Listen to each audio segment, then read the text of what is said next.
Hi viewers, welcome to Leo health. ప్రస్తుతం మనతో పాటున్నారు లక్ష్మీనారాయణ పూస, బయోవిశ్వ CEO. లక్ష్మణ్ గారు నమస్తే అండి. నమస్తే అండి. లక్ష్మణ్ గారు, ఫస్ట్ ఆఫ్ ఆల్ కంగ్రాచులేషన్స్. మీకు ఫేస్బుక్లో ఒక వీడియో 1 మిలియన్ ప్లస్ వెళ్ళింది. సో చాలామంది మీరు చక్కని సెక్స్ నాలెడ్జ్ ఇస్తున్నారని చెప్పి థ్యాంక్స్ చెప్పమన్నారు.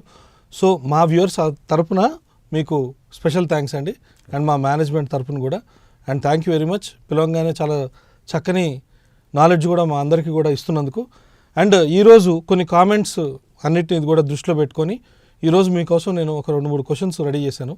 అదేంటంటే, ఎప్పటి నుంచో ఈ హస్తప్రయోగానికి సంబంధించి మనం ఎన్నో వీడియోస్ చూసాము. అయితే హస్తప్రయోగం చేయడం వలన నేను డిప్రెషన్ నుంచి బయటకు వస్తానను, లేకపోతే హస్తప్రయోగం చేయడం వలన నాకు కాన్సన్ట్రేషన్ పెరుగుతుందను, లేదు హస్తప్రయోగం చేయడం వలన నా జుట్టు రాలిపోతుందను, అసలు ఈ హస్తప్రయోగం నేను చేస్తున్నాను, నాకు మోకాళ్ళు నొప్పులు వస్తున్నాయి, నేను వీక్గా ఉన్నాను, నేను డిప్రెస్ అయిపోతున్నాను, నేను చేసేది కరెక్టా రాంగా, అసలు ఈ హస్తప్రయోగం పైన $1 మిలియన్ క్వశ్చన్స్ ఉన్నాయండి. సో ఫస్ట్ అసలు ఈ హస్తప్రయోగానికి సంబంధించి ఈ అపోహలను ఏమైనా తొలగించే ప్రయత్నం చేస్తారా ఈరోజు? యాక్చువల్గా మంచి క్వశ్చన్ అడిగారు ఈశ్వర్ గారు మీరు. ఇప్పుడు నేటి సమాజంలో యువకుల్లో ఉన్న అతిపెద్ద $1 మిలియన్ క్వశ్చన్ ఏమంటే, హస్తప్రయోగం చేయొచ్చా, అసలు చేస్తే ఎన్నిసార్లు చేయాలి, ఈ హస్తప్రయోగం చేయటం వల్ల హెయిర్ ఫాల్ అవుతుందా, హస్తప్రయోగం చేయటం వల్ల జాయింట్ పెయిన్స్ వస్తుందా, ఈ హస్తప్రయోగం చేయటం వల్ల డిప్రెషన్లోకి వెళ్ళిపోతామా అనేవి ఈ క్వశ్చన్స్ అన్ని చాలామంది కూడా అడగడం జరిగింది. యాక్చువల్గా నేను ఒక గ్రూప్ ఆఫ్ పీపుల్ని, ఒక 60 మెంబర్స్ని నేను తీసుకొని వాళ్ళ మీద రీసెర్చ్ అండ్ డెవలప్మెంట్ చేయడం జరిగింది.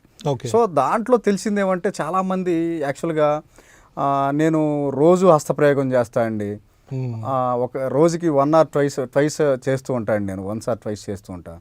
అలాగే కొంతమంది ఏమంటే, నేను రోజుకు ఒకసారి చేస్తూ ఉంటాను అండి. అట్ ది ఏజ్ ఆఫ్ 15 నుంచి, నా ఏజ్ 35, నేను ఇంకా మ్యారేజ్ చేసుకోలేదు, బట్ కాకపోతే నాకు అప్పటి నుంచి రెగ్యులర్గా హస్తప్రయోగం చేసే అలవాటు ఉంది. సో ఇలాంటి కొంతమంది, అలాగే ఈ 60 మెంబర్స్లో గురించి నేను డిఫరెంట్గా ఎనాలిసిస్ చేస్తే, యాక్చువల్గా ఏమంటే హస్తప్రయోగం చేయొచ్చు, అది హెల్దీ. సో హస్తప్రయోగం వీక్లీ ఎన్నిసార్లు చేయాలి, లేదా మంత్లీ ఎన్నిసార్లు చేయాలి, డైలీ ఎన్నిసార్లు చేయాలి అనేది ఇది ఒక క్వశ్చన్. యాక్చువల్గా కొంతమందికి ఏమంటే, కాన్సన్ట్రేషన్ రావాలంటే హస్తప్రయోగం చేస్తూ ఉంటారు. కొంతమందికి హెడేక్ ఉంది అంటే హస్తప్రయోగం చేస్తూ ఉంటారు.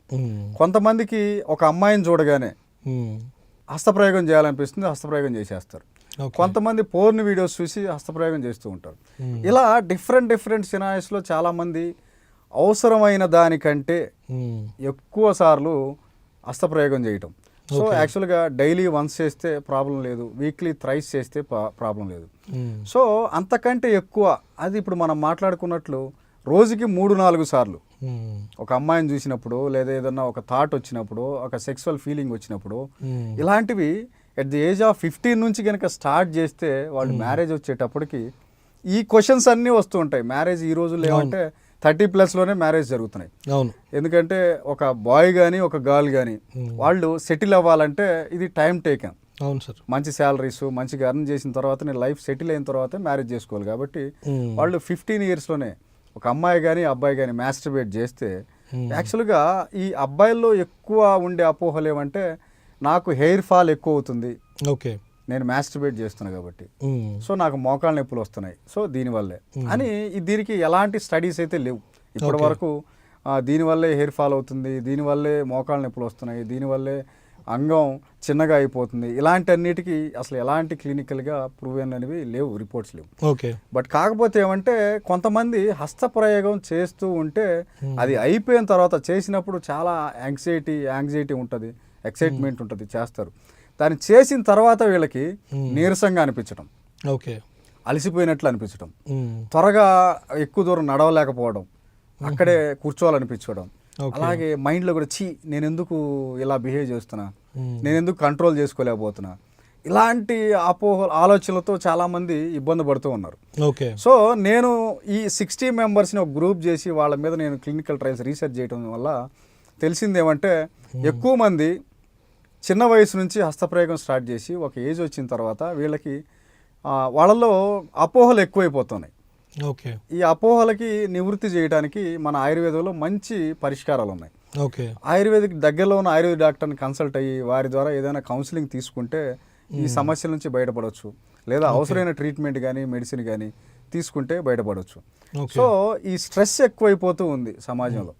సో అసలు మాస్టర్బేట్ ఎన్నిసార్లు చేయాలి అనేది కూడా క్వశ్చన్ ఉంది. కాబట్టి ఇప్పుడు మనం ఈ లాక్డౌన్ పీరియడ్లో ఎక్కువగా 67% పీపుల్ ఆన్లైన్ క్లాసెస్, ఈ వర్క్ ఫ్రమ్ హోమ్ ఉన్న తర్వాత 67% అమ్మాయిలు పోర్న్ వీడియోస్ చూస్తున్నారని రీసెర్చ్లో తేలడం జరిగింది.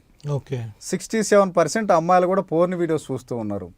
సో మాస్టర్బేట్ చేస్తూ ఉన్నారు అబ్బాయిలు కూడా. సో ఇదన్నీ ఏమంటే ఎక్కడికి దారి తీస్తుంది?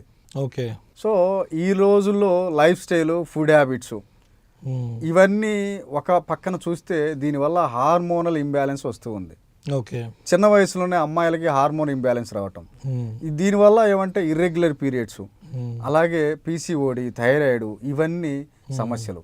అలాగే వీళ్ళు మ్యారేజ్ తర్వాత కూడా చాలా సమస్యలు ఫేస్ చేస్తున్నారు.